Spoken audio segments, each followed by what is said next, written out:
कैसे हैं आप सब लोग? सब मस्त हैं एकदम से। जल्दी से चलते हैं ऑर्गेनिक केमिस्ट्री के अगले टॉपिक की तरफ। लास्ट लेक्चर में मैंने आपको ये बता दिया था कि आज हम लोग SN रिएक्शन को जो फैक्टर्स इफेक्ट करते हैं उन फैक्टर्स की अपन स्टडी करेंगे कि ऐसे कौन से फैक्टर है जो SN1 रिएक्शन के मैकेनिज्म को प्रीफर करेंगे और ऐसे कौन से फैक्टर्स हैं जो SN2 रिएक्शन के मैकेनिज्म को प्रीफर करेंगे, यानी उनकी वेलोसिटी को बढ़ाने का काम करेंगे। देखो, SN रिएक्शन में अगर अपन बात करें तो इन सब्स्टिट्यूशन रिएक्शन को जो फैक्टर्स इफेक्ट करते हैं उनमें से पहला फैक्टर अपने पास आता है कि आपका जो रिएक्टेंट मॉलिक्यूल है वो रिएक्टेंट मॉलिक्यूल कैसा है। रिएक्टेंट मॉलिक्यूल के बेस पे ये पता लगाएंगे कि वो SN1 रिएक्शन को फेवर करेगा या फिर SN2 रिएक्शन को। सेकंड जो अपन देखेंगे वो अपन देखेंगे लिविंग ग्रुप को, कि जो ग्रुप अपना छोड़ करके जाने वाला है, यानी जिस ग्रुप का सब्स्टिट्यूशन होने वाला है, जिस हैलाइड का सब्स्टिट्यूशन होने वाला है, वो हैलाइड किस नेचर का है और उस हैलाइड के बेस पे रिएक्शन को कौन फेवर करेगा। तीसरा जो फैक्टर अपन यहाँ पर देखने वाले हैं वो फैक्टर आता है आपका न्यूक्लियोफाइल की कंसंट्रेशन का, कि न्यूक्लियोफाइल की जो कंसंट्रेशन होती है उससे आपकी रिएक्शन किस तरीके से इफेक्ट होती है। चौथा और आखिरी फैक्टर जो अपन पढ़ेंगे वो आएगा अपना सॉल्वेंट का, कि किस टाइप के सॉल्वेंट में SN1 रिएक्शन फेवर होती है और किस टाइप के अपने सॉल्वेंट के अंदर SN2 रिएक्शन फेवर हो जाती है। स्टार्ट करते हैं अपने रिएक्टेंट मॉलिक्यूल के साथ में। स्टार्ट करते हैं अपन लोग रिएक्टेंट के नेचर से, कि हमने जो रिएक्टेंट लिया है जो कि हमारा ऑलवेज एल्किल हैलाइड ही होगा। इस एल्किल हैलाइड के बेस पे ये पता लगाएंगे कि वो SN1 रिएक्शन को फेवर करेगा या फिर SN2 रिएक्शन को फेवर करेगा। देखो, मान लो अपन ने जो सबसे पहला हैलाइड लिया है वो है आपका RCH2X। दूसरा हैलाइड जो अपन यहाँ रेस्पेक्टिवली बात करते हैं वो है आपका R2CHX। तीसरे टाइप का हैलाइड जो अपन लेके चल रहे हैं वो है आपका R3CH और चौथे टाइप का हैलाइड जो अपन लेकर के चल रहे हैं वो है CH3X। इन चारों हैलाइड को देखो, इन चारों हैलाइड को देखते ही आपको ये नजर आ जाता है कि इनमें से कौन तो 1 डिग्री हैलाइड है, कौन 2 डिग्री हैलाइड है, कौन 3 डिग्री हैलाइड और कौन सा अपना मैथिल हैलाइड है। देखो, एक ही कार्बन जुड़ा हुआ है, कौन सा हैलाइड हो गया, मैथिल हैलाइड। अगर अपन बात करें इसकी तो अपने को दिख रहा है एक कार्बन जिसके ऊपर जिस अपना हैलोजन जिस कार्बन से अटैच है उस हैलोजन को देखो कि वो अपना जिस कार्बन से कनेक्टेड है उससे केवल एक एल्किल ग्रुप जुड़ा हुआ है और 2 हाइड्रोजन यहाँ पर जुड़े हुए हैं। तो इस कंडीशन में इसको अपन क्या बोल देंगे कि ये हो चुका है हमारा 1 डिग्री हैलाइड। ये हमारे पास दिख रहा है 2 एल्किल ग्रुप कनेक्टेड है यानी कि 2 डिग्री हैलाइड हमको नजर आ रहा है, और जहाँ 3 एल्किल ग्रुप कनेक्टेड है वो हो चुका है हमारा 3 डिग्री हैलाइड। तो हमने अभी तक तो क्या किया, केवल आइडेंटिफिकेशन की है, रिएक्टेंट मॉलिक्यूल को पहचाना है कि ये कौन से टाइप का हैलाइड होगा। अब क्या करना है, इनके अंदर से रिएक्टिविटी का ऑर्डर निकालना है कि कौन तो SN1 रिएक्शन को फेवर करेगा और कौन SN2 रिएक्शन को फेवर करेगा। लास्ट वीडियो लेक्चर में अपन डिस्कस कर चुके हैं कि एक कायर है और दूसरा सामने से दोस्ती का हाथ बढ़ा रहा है। सामने से दोस्ती का हाथ बढ़ाने वाला और पीछे से अटैक करने वाला, इन दोनों की टेंडेंसी को अपन देख चुके हैं कि इनमें स्टेबिलिटी किस तरीके से आती है। जैसे अगर अपन बात करते हैं SN1 रिएक्शन की तो इंटरमीडिएट बन के आता है कार्बोकैटायन, लेकिन यही अगर अपन SN2 रिएक्शन की बात कर लेते हैं तो SN2 रिएक्शन के अंदर अपने ट्रांजिशन स्टेट बन करके आ जाती है। यहाँ हम बात कर चुके थे कि कार्बोकैटायन के अंदर कार्बोकैटायन की स्टेबिलिटी जितनी ज्यादा होगी रिएक्टेंट मॉलिक्यूल की रिएक्टिविटी भी उतनी ही ज्यादा होगी। जबकि अगर ट्रांजिशन स्टेट की बात करें तो अपन ने बोला था कार्बन के ऊपर बल्कीनेस जितनी कम होगी, कार्बन को घेरने वाले जितने कम होंगे उसकी स्टेबिलिटी उतनी ही ज्यादा होगी।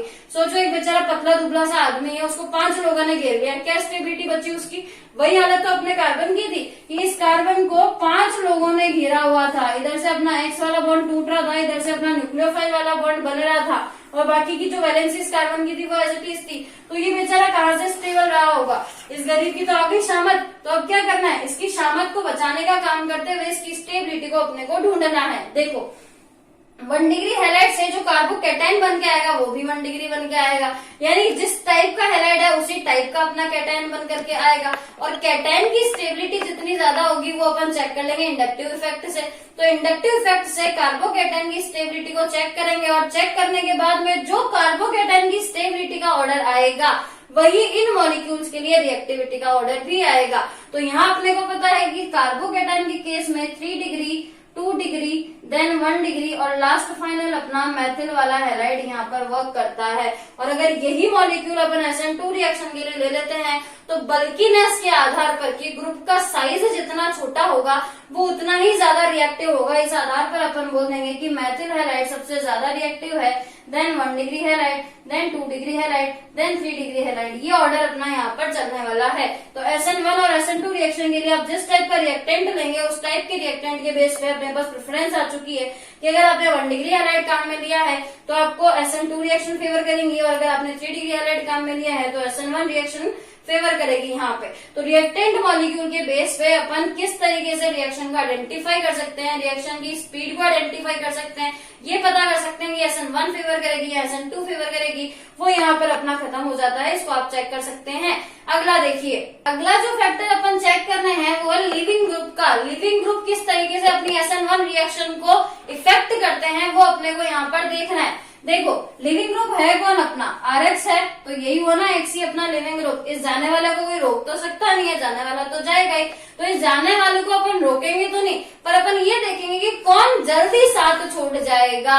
आपके पास में ढेर सारे दोस्त और आपको ये चेक करना है कि इन दोस्त में से वो कौन सा दोस्त है जो आपका सबसे पहले साथ छोड़ करके जाएगा, वो अपन यहाँ पर चेक करेंगे। हेलोजन अपने को पता है, यहाँ पर अपन Cl, Br और I, क्लोरीन, ब्रोमीन और आयोडीन, ये तीनों अपन यहाँ पर काम में लेते हैं। तो यहाँ हमें क्या चेक करनी होगी कि ये जो RX वाला बॉन्ड है, इस बॉन्ड की स्ट्रेंथ, इस बॉन्ड की सामर्थ्य वो कितनी अच्छी है। अगर बॉन्ड स्ट्रेंथ अच्छी होगी तो बॉन्ड आसानी से नहीं टूटेगा, और अगर बॉन्ड आसानी से नहीं टूटेगा तो ये X जो है वो इस बॉन्ड को छोड़ करके नहीं जाएगा, और जो रिएक्शन है वो SN1 फेवर अपने पास में नहीं आएगी।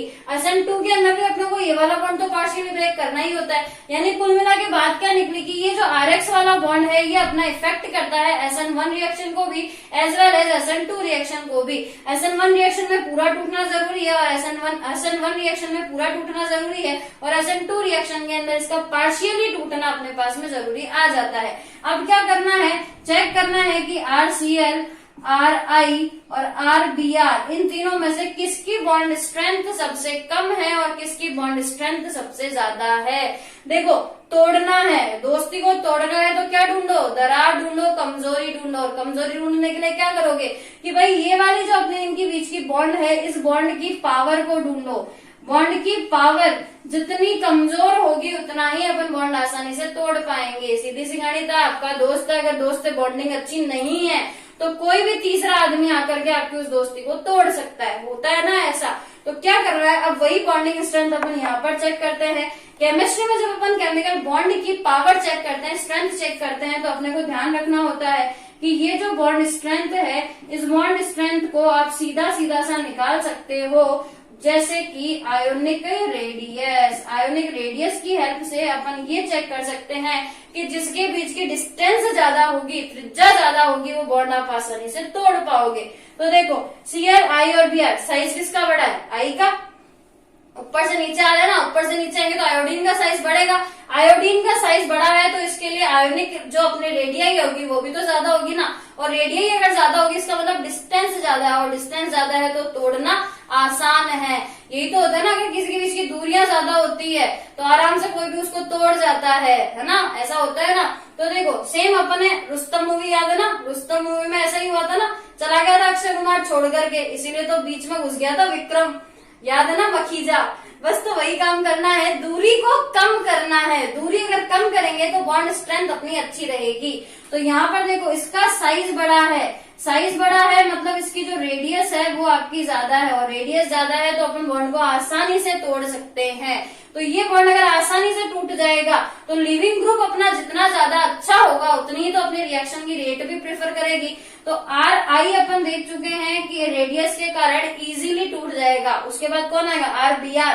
Cl और Br में से किसका साइज बड़ा होगा इस बार, ब्रोमीन का। ब्रोमीन का साइज बड़ा है तो डेफिनेटली इसकी आयोनिक रेडिया यानी कि आयोनिक त्रिज्या जो है वो भी ज्यादा होगी, और आयोनिक त्रिज्या अगर ज्यादा होगी तो ये वाली जो बॉन्ड स्ट्रेंथ है, इसकी जो बंध सामर्थ्य है वो कम हो जाएगी। इसीलिए RI के बाद में जो सेकंड अपने पास आएगा वो RBr वाला बॉन्ड आएगा। तीसरा अपने पास बच गया अपने आप ये RCl वाला बॉन्ड। और इसका क्राइटेरिया क्या रखा अपन ने, किस बेस पे अपन ने ये बोला कि I जो है वो गुड लिविंग ग्रुप है कंपेयर टू Cl। इनकी बॉन्ड स्ट्रेंथ अपन ने चेक करिए कि यहाँ से अगर अपन इस बॉन्ड को तोड़ते हैं, R और X वाला बॉन्ड अगर अपन तोड़ते हैं तो जो बॉन्ड आसानी से टूटेगा वही अपना अच्छा लिविंग ग्रुप यहाँ पर कहलाएगा और उस कंडीशन में रिएक्शन को वो फेवर कर जाएगा। ठीक है। तीसरा जो फैक्टर अपने पास आता है वो है कंसंट्रेशन ऑफ न्यूक्लियोफाइल। न्यूक्लियोफाइल की कंसंट्रेशन के ऊपर भी रिएक्शन जो है वो डिपेंड करती है। कैसे पता लगाए? आप चल तो रिएक्शन की रेट के पास में, रिएक्शन की रेट अगर अपन SN1 रिएक्शन के लिए लिखते हैं तो अपने को पता है कि केवल एल्किल हैलाइड की कंसंट्रेशन के ऊपर ही डिपेंड करती है, जबकि अगर अपन यही काम SN2 रिएक्शन के लिए करें तो उसकी जो रेट है वो RX के ऊपर तो डिपेंड करती है, साथ ही साथ इस न्यूक्लियोफाइल की कंसंट्रेशन के ऊपर भी डिपेंड करती है। तो क्लियर नजर आ रहा है कि अगर अपन कंसंट्रेशन ऑफ न्यूक्लियोफाइल को चेंज करते हैं, अगर उसको बढ़ाते या घटाते हैं तो इसके ऊपर तो कोई फर्क नहीं पड़ेगा, क्योंकि अपनी जो रिएक्शन की रेट है वो केवल डिपेंड ही एल्किल हैलाइड पे कर रही है, केवल रिएक्टेंट मॉलिक्यूल के ऊपर डिपेंड कर रही है।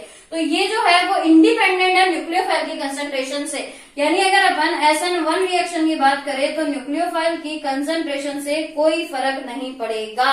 न्यूक्लियोफाइल की कंसंट्रेशन को चाहे बढ़ाओ चाहे घटाओ चाहे कुछ भी करो, यहाँ कोई फर्क नहीं पड़ता है। तो फिर क्या करें इस बार? यहाँ तो पड़ेगा ना, इसको फर्क नहीं पड़ा लेकिन इसको तो फर्क पड़ रहा है, क्योंकि इसकी रिएक्शन की रेट वाली जो इक्वेशन अपने पास आ रही है उसमें न्यूक्लियोफाइल की कंसंट्रेशन लिखी हुई है, और न्यूक्लियोफाइल की कंसंट्रेशन अगर लिखी हुई है इसका मतलब इसकी कंसंट्रेशन को बढ़ाने या घटाने पर रिएक्शन की रेट इफेक्ट होगी।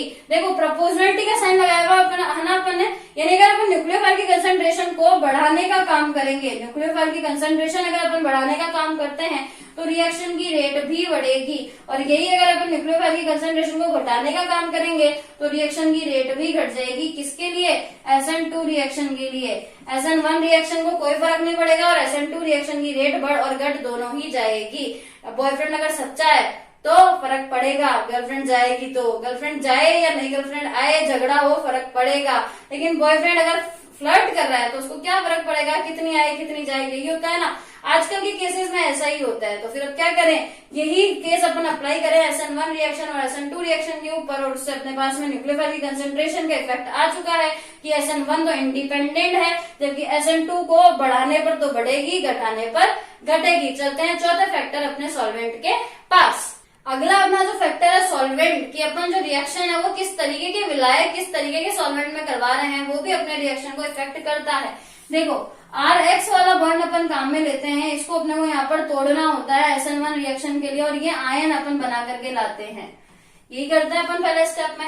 जबकि SN2 रिएक्शन के लिए अपन क्या करते हैं? इस RX के ऊपर न्यूक्लियोफाइल की अप्रोच को दिखाते हैं, बैक साइड से न्यूक्लियोफाइल की अप्रोच होती है और ये X वाला बॉन्ड टूटता हुआ नजर आता है। ये कंडीशन रहती है अपनी SN1 और SN2 रिएक्शन के अंदर। ये SN1 में है, ये SN2 में है।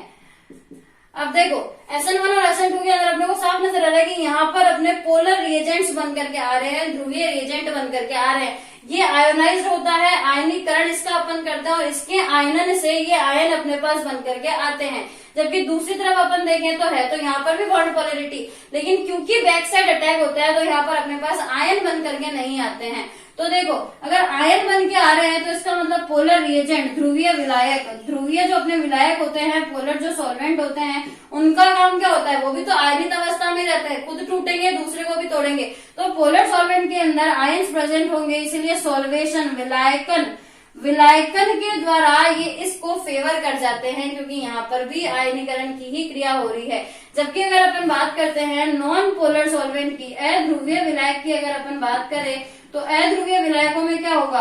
टूटेगा नहीं, और अगर खुद नहीं टूटेगा तो इसको भी यहाँ पर फेवर नहीं करेगा। या यूं कह दो कि पोलर सॉल्वेंट के अंदर आयनन की वजह से सॉल्वेशन हो जाता है इन आयंस का, जिसके थ्रू ये स्टेबल हो जाते हैं और रिएक्शन जो है वो फॉरवर्ड डायरेक्शन के अंदर चलती रहती है। और अगर अभिक्रिया अग्र दिशा में चलेगी तो उस कंडीशन में ये इस SN1 रिएक्शन को फेवर कर जाएगा। जबकि अगर अपन बात करते हैं SN2 रिएक्शन की तो ये इसको डिस्टेबलाइज करते हैं। पोलर सॉल्वेंट जो होते हैं, ध्रुवीय विलायक जो होते हैं, वो इस ट्रांजिशन स्टेट को डिस्टेबलाइज करने का काम करते हैं, और इसके डिस्टेबलाइजेशन के कारण रिएक्शन जो है वो बैकवर्ड डायरेक्शन में चलने लगती है। और अगर रिएक्शन इस तरीके से बैकवर्ड डायरेक्शन में चलने लगेगी तो रिएक्शन की रेट जो है वो घट जाएगी, प्रोडक्ट की यील्ड अपने को अच्छी नहीं मिलेगी। तो रिजल्ट क्या निकल के आया कि अगर अपन SN1 रिएक्शन की बात करें तो वो पोलर सॉल्वेंट को पोलर विलायक ध्रुवीय विलायकों के अंदर फेवर करेंगे, जबकि SN2 रिएक्शन को अगर अपन करवाना चाहते हैं तो अपने को नॉन पोलर सॉल्वेंट लेना चाहिए, अध्रुवीय विलायक लेना चाहिए, ताकि रिएक्शन की जो रिएक्टिविटी है वो ज्यादा अच्छी मिल सके, प्रोडक्ट की जो यील्ड है वो अपने को ज्यादा अच्छी मिल सके। ये अपने 4 फैक्टर्स से जो SN1 और SN2 रिएक्शन को इफेक्ट करते हैं। अब जो यहाँ से इंपॉर्टेंट क्वेश्चन अपने पास बनकर के आता है कि SN1 और SN2 रिएक्शंस के अंदर क्या डिफरेंट है, इनकी मैकेनिज्म के अंदर क्या डिफरेंस है। कुछ नहीं करना, जो अभी तक का अपना पढ़ा हुआ है 3 से 4 वीडियो लेक्चर्स में जो अपने अभी देखा था, उन सबको समराइज करके अपने को यहाँ पर एक अंतर लिखना है, एक डिफरेंस की शीट रेडी करनी है, और वो अपनी इंपॉर्टेंट शीट है क्योंकि वो एग्जाम के अंदर अपने से पूछी जाती है। जल्दी से लिखते हैं अपन इनके बीच के अंतर। देखो, अगर अपन दोनों के बीच के डिफरेंस की बात करें तो सबसे पहले अपन इंटरमीडिएट के पास चलते हैं, या उससे भी पहले अपन इनके नाम पे चल जाते हैं ना। पहला अंतर तो इनके नाम में ही आ रहा है। इसके लिए अपने को पता है कि ये जो रिएक्शन है वो यूनिमोलिक्यूलर है, यानी कि एक का अणु है, जबकि इसके लिए अपने को पता है कि ये जो रिएक्शन है वो बाइमोलिक्यूलर है। इनका नाम ध्यान है ना अपने को, ये होती है बाइमोलिक्यूलर न्यूक्लियोफिलिक सब्स्टिट्यूशन रिएक्शन, और ये होती है आपकी यूनिमोलिक्यूलर न्यूक्लियोफिलिक सब्स्टिट्यूशन रिएक्शन, यानी इनका नाम ही इनका अंतर है।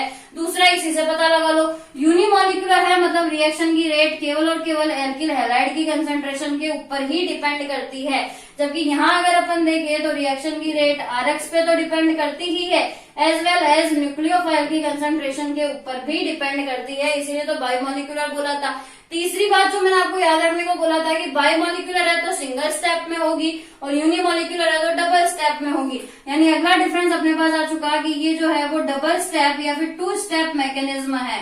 2 स्टेप मैकेनिज्म अपने पास में ये बनकर के आती है, जबकि यहाँ अगर अपन बात करें तो ये आपकी 1 स्टेप यानी कि सिंगल स्टेप मैकेनिज्म है।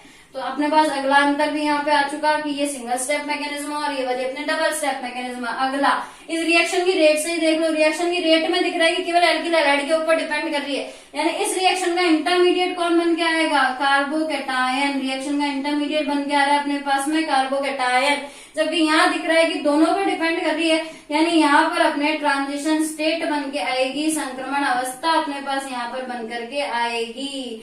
अभी अपन ने देखा सॉल्वेंट का नेचर, ये रिएक्शन फेवर करती है आपके पोलर सॉल्वेंट को, जबकि ये रिएक्शन फेवर करती है आपके नॉन पोलर सॉल्वेंट को, अध्रुवीय विलायकों के अंदर ये वाली रिएक्शन अपने फेवर करती है, जबकि ये वाली जो रिएक्शन है वो केवल पोलर सॉल्वेंट के अंदर ही फेवर करती है। तो अगला अपन देखेंगे अंतर वो आएगा रिएक्टेंट के बेस पे। इसके अंदर क्या बोला था, कार्बन बल्कि नहीं होना चाहिए, कार्बन से जुड़े हुए ग्रुप जो है वो बल्कि नहीं होने चाहिए, साइज में बड़े नहीं होने चाहिए। इसका मतलब ये जो रिएक्शन है उसके लिए रिएक्टिविटी ऑर्डर आएगा CH3X, then 1 degree X, then 2 degree X, then 3 degree X। सबसे लास्ट में यहाँ पर 3 डिग्री X आता है क्योंकि ट्रांजिशन स्टेट बनानी होती है, बल्किनेस को अपन घटाने का काम करते हैं, जबकि यही काम अगर अपन SN1 रिएक्शन के लिए करें तो इस बार 3 डिग्री X सबसे ज्यादा फेवर कर जाता है, then 2 degree X, then 1 degree X, और लास्ट के अंदर अपना मेथिल हैलाइड इस रिएक्शन को फेवर कर जाता है। इसके अलावा देखो यहाँ पर आपकी ट्रांजिशन स्टेट बन के आ रही है, तो अटैक हमेशा कहाँ से होगा, केवल और केवल पीछे से। पीछे से अटैक का मतलब क्या हो गया, इन्वर्जन इन कॉन्फिगरेशन, वर्ल्डन इन्वर्जन अपने को नाम दिया था, तो इन्वर्जन इन कॉन्फिगरेशन यहाँ देखने को मिलेगा, हमेशा उल्टा विन्यास अपने को प्रोडक्ट का मिलेगा। जबकि यहाँ अगर अपन बात करें तो रेसिमिक मिक्सचर बन के आया था, क्योंकि दोनों ही प्रोडक्ट 50-50% अपने पास बन करके आए थे। तो ये अपने पास में जनरल अंतर आ जाते हैं SN1 रिएक्शन और SN2 रिएक्शन के लिए, और ये अपने को ध्यान भी रखने होते हैं क्योंकि एग्जाम में इससे रिलेटेड क्वेश्चन अपने पास पक्का आता ही आता है। देखो SN1 और SN2 रिएक्शन के लिए ये जो अंतर अपन ने लिखा है ये सब इनकी मैकेनिज्म के बेस पे ही लिखा है, और इनके मैकेनिज्म अपन ऑलरेडी 2 लेक्चर्स के अंदर डिस्कस कर चुके हैं। वहां से एक बार फिर से इनकी मैकेनिज्म को पढ़िएगा, पढ़ करके समझने की कोशिश कीजिएगा, और उसके बाद में इस मैकेनिज्म को खुद से लिखने की कोशिश कीजिएगा, इनके डिफरेंस आपको खुद नजर आ जाएंगे। अगर नहीं हो पाता है आपसे तो मुझे कमेंट बॉक्स में बताइएगा, हम लोग एक बार फिर से उनको रिवाइज करेंगे। तब तक के लिए अपन अगला वाला जो टॉपिक है, अगला जो इनका अंतर आता है एनर्जी कंसिडरेशन के बेस पे, कि अपन एनर्जी ग्राफ SN1 और SN2 रिएक्शन के लिए किस तरीके से ड्रॉ करते हैं वो देख लेते हैं। देखो हम लोग कंपेयर करते हैं एनर्जी कंसिडरेशन SN1 रिएक्शन और SN2 रिएक्शन के लिए। हम सबसे पहले बात कर लेते हैं SN2 रिएक्शन की, जिसके अंदर ट्रांजिशन स्टेट बन के आती है। देखो ये हमारा एनर्जी का ग्राफ चल रहा है, इधर हमारी रिएक्शन की प्रोग्रेस चल रही है। ये हमारा रिएक्टेंट मॉलिक्यूल है जिसके ऊपर साथ में हमने न्यूक्लियोफाइल को जोड़ा है। सबसे पहले अपनी ट्रांजिशन स्टेट फर्स्ट बन के आती है। ट्रांजिशन स्टेट फर्स्ट बनने के बाद में ये कार्बोकैटायन इंटरमीडिएट हमारा यहाँ पर बन के आता है। कार्बोकेटाइन इंटरमीडिएट का बनना फेवर करता है SN1 रिएक्शन को। SN1 रिएक्शन के लिए हमारा ये ग्राफ आता है जिसके अंदर ये कार्बोकेटाइन है और ये हमारा फाइनली प्रोडक्ट बन जाता है, जिसके अंदर दोनों तरीके के प्रोडक्ट बना करके हम ये दिखा रहे हैं कि यहाँ पर रेसेमाइजेशन हमको मिला हुआ है।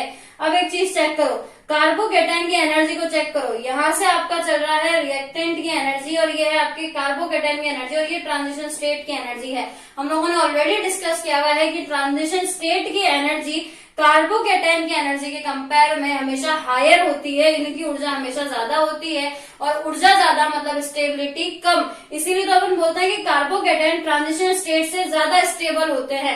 तो SN1 रिएक्शन के लिए तो अपने पास ग्राफ आ चुका है जहां पर अपन ये कार्बोकेटाइन की एनर्जी को दिखा देते हैं और ये जो एनर्जी हमने यहाँ पर दिखाई है EA activation energy. Activation energy मतलब मॉलिक्यूल को एनर्जी इतनी तो चाहिए ही है तभी वो इस रिएक्शन को कर पाएगा। अगर यही चीज अपन लोग अप्लाई करते हैं SN2 रिएक्शन के लिए, SN2 रिएक्शन के अंदर देखो क्या हो रहा है। SN2 रिएक्शन के अंदर अपना ट्रांजिशन स्टेट बन के आती है। इस ट्रांजिशन स्टेट को हम लोगों ने कुछ इस तरीके से दिखाया है कि यहाँ पर X वाला बॉन्ड बना हुआ है, इधर न्यूक्लियोफाइल वाला बॉन्ड बना हुआ है। तो देखो ट्रांजिशन स्टेट की एनर्जी अपने हायर लेवल पर है, रिएक्शन में कोई इंटरमीडिएट नहीं बन के आता, केवल एक ट्रांजिशन स्टेट अपने यहाँ पर बन करके आ रही है।